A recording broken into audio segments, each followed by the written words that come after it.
What is going on, everybody? My name is Japes, and this is going to be episode number 1 of a series that I think I'm going to call The Breakdown. So what this is going to be all about is it's going to be the clips that I asked you guys for yesterday, and is it your fault or is it EA's fault? If it's your fault, I'm going to go ahead and break down exactly what I think could have been done differently.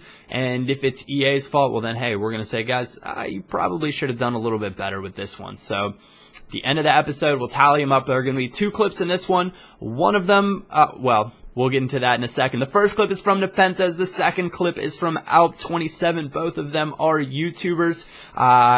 So let's go ahead and get into the action.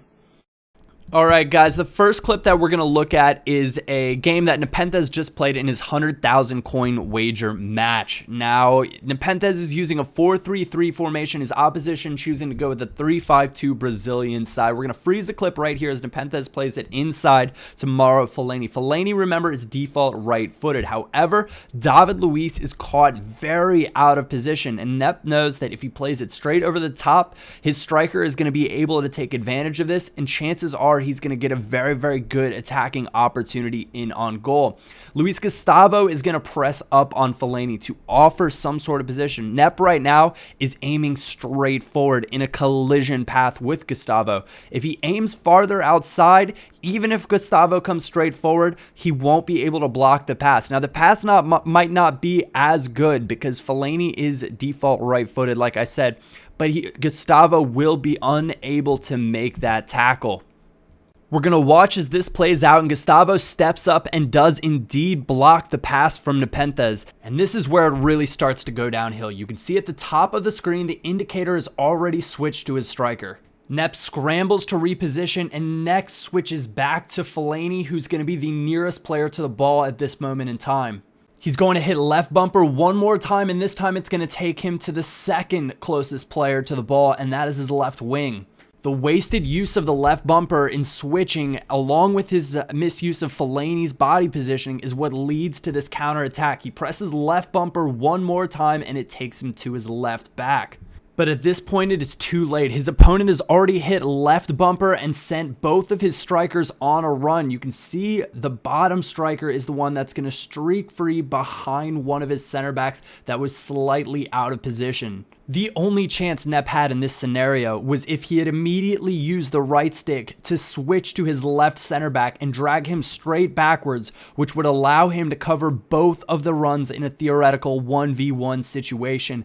Instead, he's given up an easy counter goal, and his opposition is going to take full advantage of the through pass that is now on and available. As this plays out, you'll see his opposition player tuck it home nicely with Wellington, using the pace that his players did have. Now, Nepenthes was not using a slow team in any way, shape, or form, and could have been able to combat the pace. Alright guys, so after the first clip with Nepenthes, I'm going to be leaning more towards not so much FIFA BS and counterattacks, but Nep could have definitely done some things a little bit better that would have prevented that kind of counterattack from happening. It's also trouble when you're using your center mid in a 4-3-3 formation to play or to lose possession in the midfield. When that happens, 9 times out of 10, you're going to have 2 strikers and an attacking mid in on top of your 2 center backs, and that is a very, very difficult situation to be in. Moving on to the next clip, it's sent in from Alp27 HD.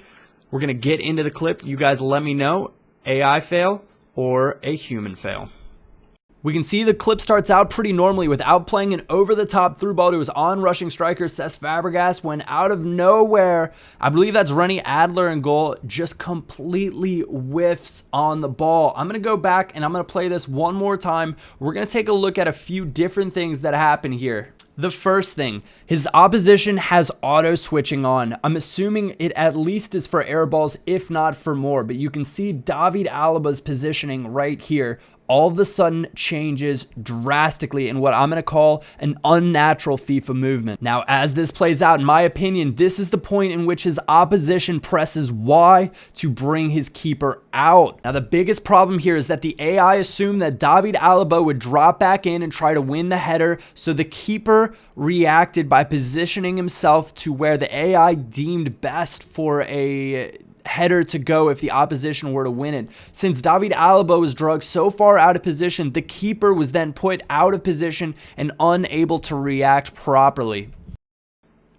You guys can call that last clip what you will, but in my opinion, there's AI at fault and there's also human error in that clip. And so I don't know where the fault lies in that one, a little bit of both. So I want to thank you guys for watching this episode of The Breakdown. Let me know what you guys think in the comments down below. If this is something that you like, be sure to hit me up on Twitter and let me know as well at @AirJapesFIFA. And remember, if you guys have clips that you want to send in to be featured on these, it's airjapesonfifa@gmail.com. The email address will be in the description down below. Other than that, thank you guys very much for watching. My name is Japes, and I will catch you all next time.